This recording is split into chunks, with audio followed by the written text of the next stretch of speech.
Hey folks, the Comics Kid 2099 here, and just like every Saturday, I'm here to talk about an episode of a superhero animated series. Today, it's the episode of Batman Beyond Season 2, titled Joyride. And if you haven't seen that episode, I will be spoiling it in this video, so either go watch it or let the spoilers flow through you. Either way, you have been warned. We start with some nameless schmo who is being tested by a gang of jokers to see if he's worthy to join them. They run into a couple of government cronies who are flying a high-tech ship that runs on nuclear energy. They abandon the ship when they find out that the reactor is unstable, and the Joker's gang takes the ship and begins wreaking havoc with it. Batman teams up with the lady who created the ship and eventually, with the help of the nameless schmo, is able to deactivate the ship before it blows up half the city. Cue credits. So while the concept of a gang of lowlives getting a piece of high technology is intriguing, the way it's executed in this episode is extremely convenient and somewhat silly. It seems like checking to see what level the reactor is at would be something that you would do before the ship even leaves the garage, but because the episode cannot happen with the characters acting logically, this has to be something that the government people would check while they're out on their run after they've already taken the ship out for a little while. Speaking of convenient, it certainly is that Terry is right there in the middle of Gotham when the Jokers are at the burger joint with that giant ship.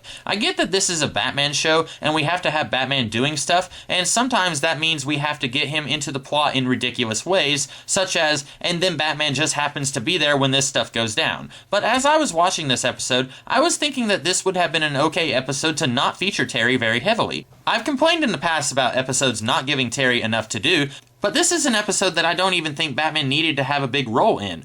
Sure, have him be in the episode, but maybe cut down on the scenes where he is as instrumental in taking down the bad guys. You can have Batman be victorious in every episode, but every once in a while, you can shift the focus to another character. And I sort of get the feeling that this episode was trying to do that with the nameless schmo pledging to join the Jokers. He is the one guy who ultimately gives Batman the chance to deactivate the ship, and really, he is the one who goes through a character arc more than Terry does in this episode. So I feel like this episode would have been stronger if we had gotten more about this guy, other than he's trying to join this gang. Just show Batman when he is trying to stop these guys, and don't show us the scenes of him talking to the government lady, although those scenes are somewhat necessary with the exposition that we get in them. You may say that Batman got just the right amount of scenes, and that if you take away those scenes, then you have no business calling this a Batman series, or at the very least, doing this episode in a Batman series. And if this was something that they did every episode, then I'd be inclined to agree. But just once in a while, it's okay to do an episode about the little guy, right? Here, for instance, I'd like to know what this nameless schmo is even doing pledging to this gang, if he seems so unsure about it throughout the entire episode.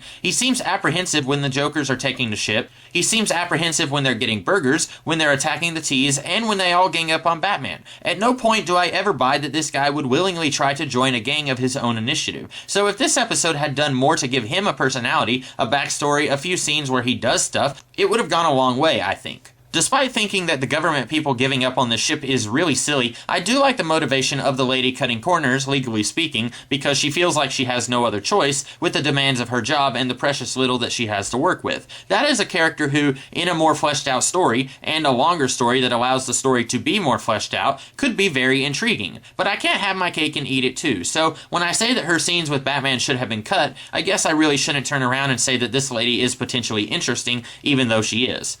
And then the nitpicks, because every episode has them. When Batman comes to the T's headquarters to stop the Jokers from massacring them, it seems like he could have evacuated the headquarters a lot quicker if he, told them about the stolen high-tech government vehicle that is going to blow up half the city, instead of just yelling, "Out!"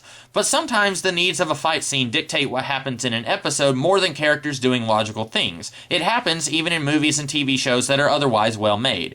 And then there's the nitpick that definitely bothered me when I watched this episode this time around, but I don't know if it ever bothered anyone else before, or if people more or less unanimously think that it's a cool thing. But when the Jokers are about to do the nameless schmo's initiation, we see an open mine shaft with an old decaying corpse inside, and what little clothes are left on it resemble the Joker's old suit that he used to wear. So I guess we're meant to think that this is the Joker, right? And if you're savvy enough of a Batman fan to recognize the Joker's clothes, then you would see this and say, cool, it's the Joker. And I like that this episode didn't do an entire story on this is what happened to the Joker in between now and then, like it did with characters like Bane, Mr. Freeze, and Ra's al Ghul. mostly because the creators of this series seemed really proud of the fact that most of the time this show lived on its own. They mentioned how they were glad they didn't do something so base as to create Penguin Beyond or Riddler Beyond, but they did occasionally bring in those villains from Batman the Animated Series, and when they did, it always felt, to me anyway, like they were leaning on a crutch and that they didn't feel like this series had strong enough villains, so they needed to bring in one of Bruce's villains. So I am glad that they didn't feel the need to do that with the Joker, which brings me to the direct-to-video movie Batman Beyond Return of the Joker. I'll talk more in depth about this when I eventually get around to reviewing that movie, but they did eventually feel the need to bring in the Joker into this world, even though they had already done a subtle nod to the Joker here.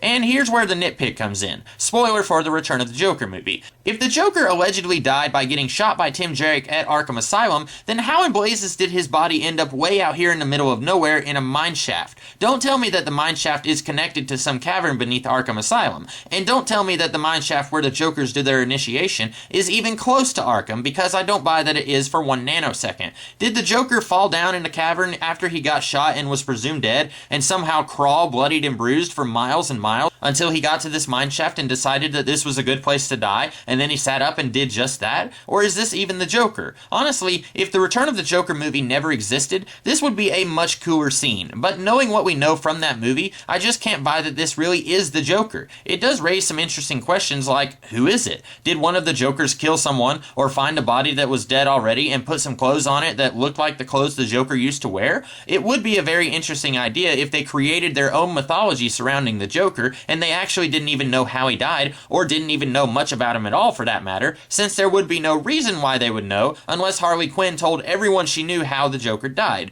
But that would imply some level of intelligence on the part of at least one of the Jokers, which just seems way too far-fetched, so I don't know. So that's all I have to say about this episode, which was actually a lot more about one fragment of a scene than I thought. But what did you guys think of this episode, or of my review? Either way, I encourage you to like, share, comment, and subscribe. And if you did like this review, next week I will be doing a review on an episode of Batman the Animated Series, and the week after that I'll be doing another review of an episode of Batman Beyond. And throughout the week I'll be doing all kinds of other videos, so be sure to check those out. Until next time, I hope you guys have a great rest of the day. Catch you later.